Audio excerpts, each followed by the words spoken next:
Whenever capitalism is criticized for things like corruption and monopolies, many on the right defend it by saying these are problems associated with corporatism or crony capitalism. And they're exactly right in what they're saying, because when it comes to monopolies, cartels, collusions, etc., that all comes down to government's intervention in the economy.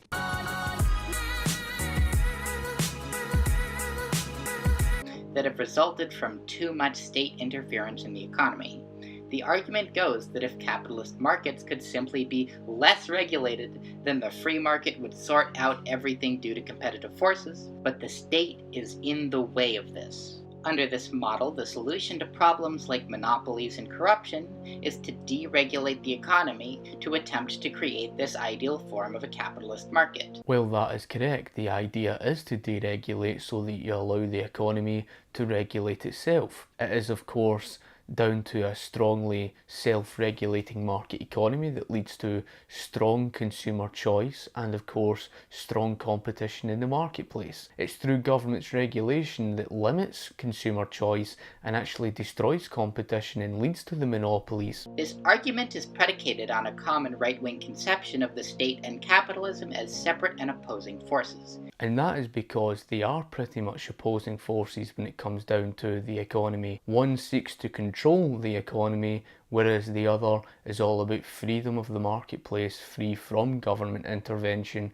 What you're trying to do is conflate the two of them. Now, the very reason why there has never been 100% of a truly free market capitalist based economy is because, yes, there has been government intervention. So yes, there has been the presence of socialism somewhere along the line and within the economy, even during the 19th century. When we talk about the 19th century of the United States, in many regards they had strong capitalism, they had strong freedom in the marketplace. However, they did have the presence of socialism, such as, for example, the protectionist tariffs, or, for example, the internal improvements. These are examples of part of socialism. To sit and pretend that there was no presence of socialism is just ludicrous. In fact, they're inseparable. Central to capitalism is the notion of private property, which is the type of property that creates social hierarchy, such as privately owned businesses creating the hierarchy between workers and bosses, or rental properties creating the hierarchy between landlords and tenants. This type of property, which is not actually based on use, leads to the division of the population into an elite few who own private property. So again, you base this on a baseless assertion as if to say that capitalism is for the elite few, and this is somehow equivalent to that of corporatism, which isn't even based on anything. You haven't even provided historical evidence to back that. You just simply stated something, hoping that it sticks. If you cannot give historical examples to back your evidence up with, then where's your credible argument? And even if you were to try and give historical examples, I'm willing to bet you that the examples that you give, you could more or less blame down to government's intervention in the economy. Again, throughout recorded history, the most dominant example, Standard Oil. The cost of a barrel of oil in 1869 would cost more than 30 cents per barrel of oil. However, by 1897, it would only cost 5.9 cents per barrel of oil. So in other words, he enriched the whole of society, which contradicts the very statement that it's for the elite few. That was actually for everyone. And the majority who don't and are forced to sell their time to those who do in order to get their survival needs met. This is not a system that can stably exist without institutions that enforce this notion of property. And that is why capitalism requires a state of some form. So when it comes to individualism, rights are natural to the people. They are protected by the state. It doesn't mean the state enforces those rights, that the rights are natural to them, meaning the state cannot take those rights away from them. Individuals have, therefore, the right to owning their own private individual property. When people on the right call for deregulation to get the state out of the economy, what this really does is eliminate state policies that mitigate some negative aspects of capitalism and give more power to capitalists who the state is already representing. That is a misrepresentation and a misunderstanding of the corporatist system. And it's a misunderstanding simply because what the big corporations are doing is are paying off the politicians. They're getting the politicians to lay on more government regulations. And the reason for why they do that, the more and more pages of government regulations there becomes, the more complicated the thousands and thousands of pages of regulations are. And that therefore means that you're going to have to pay someone to find the loopholes in those government regulations. The thousands and thousands of pages of government regulations results in heavier costs. The smaller businesses cannot afford to pay people to find loopholes in the government regulations, whereas the giant corporations can. That's the very reason why the big corporations are getting away with all the wealth and power for themselves. You think it's a case of just removing government regulation, which, by the way, when you do so, you open up fierce competition. How the hell can you draw to the conclusion by opening up fierce competition in the marketplace that competition is the result of monopolies? You destroy competition in order to create monopolies. And to destroy competition, you weigh down smaller businesses through heavy government regulation. Thus, the argument can be reduced to saying, oh no, the ruling class and the institutions that enforce their power are colluding. Let's give more power to said ruling class to fix this problem. It's rather rich of you to speak about collusions, especially when you look at the American healthcare system today, where as a result of the government's third-party payer system, it resulted in the collusion. Therefore, government was responsible for it. Because you're living in the absence of the free market, consumers do not have the free choice to shop around for the cheaper cost of a provider. And in the free market, when they go to a provider, it's a straight transaction between the consumer and the provider. That's how a free market in healthcare operates. The consumer gets to determine the cost because they can shop around for the cheaper cost. That's not how your American healthcare system operates. Your American healthcare system operates on a third-party payer system, and who was responsible for that? That was responsible for government intervention, and that third-party payer system simply means that it is someone else other than the consumer determining the cost. Therefore, because consumers cannot shop around for the cheaper cost, someone created a monopoly over cost. That was to blame on government, and as a result of government's third-party payer system, you now have a system where the private pharmaceutical companies have gotten away with a collusion caused by government's third-party payer system. Once you remove the third-party payer system and put power back into the hands of the consumer,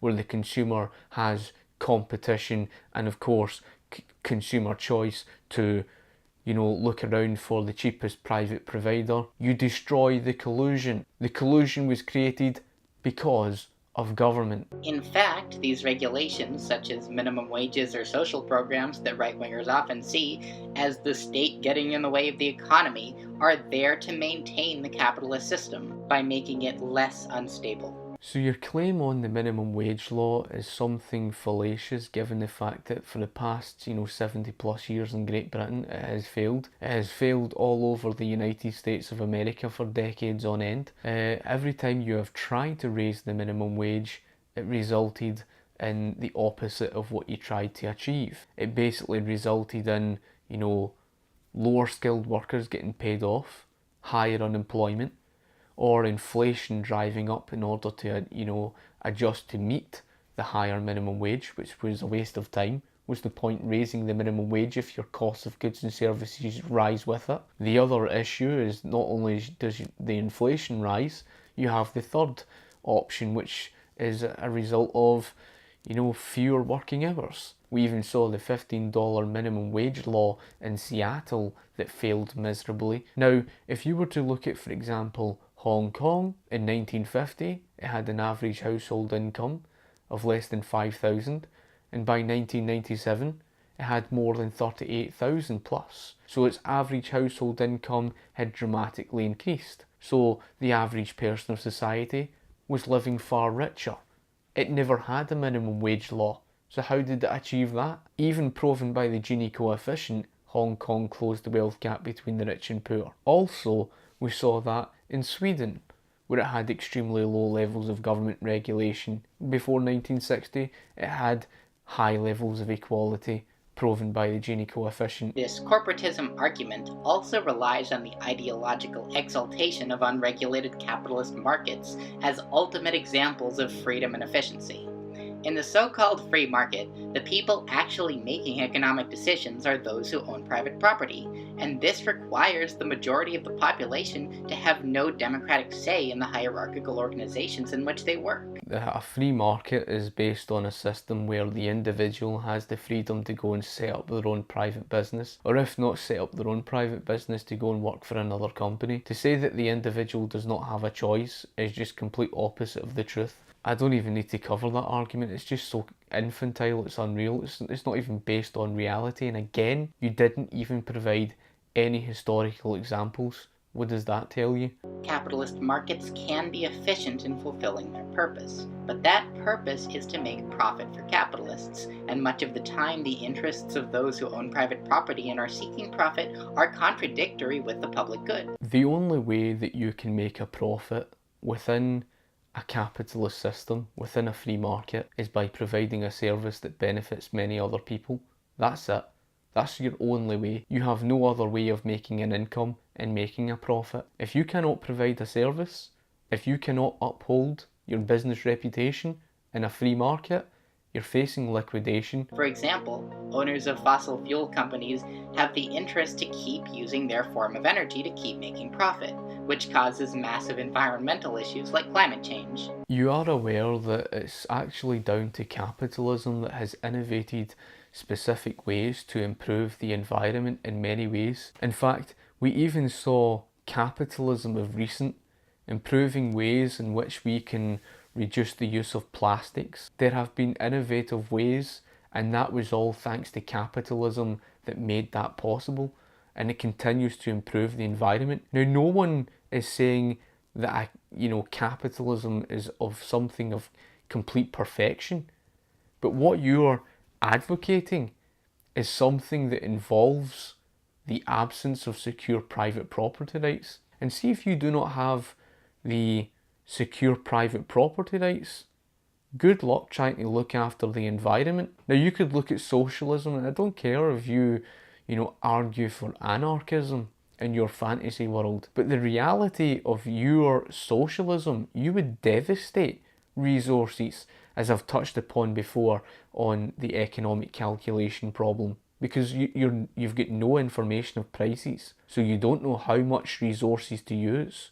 You don't know which resources to use, and you don't know where to allocate those scarce natural resources. So essentially what you'll end up doing is you'll abuse natural resources like there's no tomorrow. It would not matter even if you argue in the absence of a government or if you argue in the hands of a government. It wouldn't matter what type of socialism you argue for, you're faced with the economic calculation problem. So it's rich for someone such as yourself to speak about the waste that's created by capitalism and something to do with the environment, given the fact that if you turn your attention back to the era of Margaret Thatcher, you socialists were pissing and moaning and calling Margaret Thatcher evil for the closure of the pits. Coal was one of the dirtiest fuels on the face of the planet Earth, and cleaner alternative sources of power were taking over.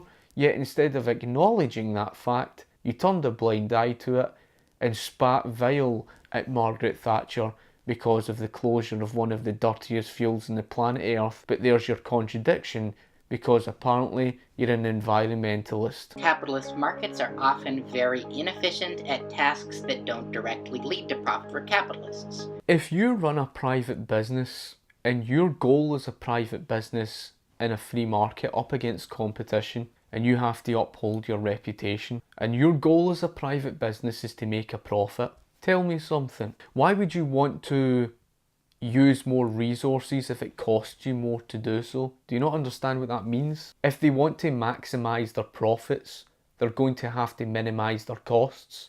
Since it costs more to use more resources, they have to minimise the use of resources, don't they? Therefore, they're going to have to be more efficient over the use of resources. Why on earth would anyone who tries to make a profit, why would they produce anything that they like and just throw it out there on the market? They face a risk because what they produce may not sell, therefore they're going to make losses. It's down to what consumers are willing to pay for something, and it's down to what consumers are spending on. Businesses are not going to produce more of the produce that they were not selling in the first place. If the product was not selling, it was making losses for the business. So why would they produce more of the product that was not selling? The analysis of corporatism or crony capitalism being the real problem totally misses the problems built into the capitalist system that would only get worse under the deregulation that this argument implies would be the solution. A real solution would entail getting rid of this system that has these built-in problems in favor of one based around direct democracy, mutual aid, and production for meeting people's needs instead of making profit. Well, like I've already covered on that argument with the economic calculation problem, it's not something that you can avoid. If anyone has any questions they would like to ask, comment in the comment section below. If you like the video, give the video a thumbs up, and of course share the video, favourite or whatever. And of course, thank you for watching, and I shall talk to you later. Cheers.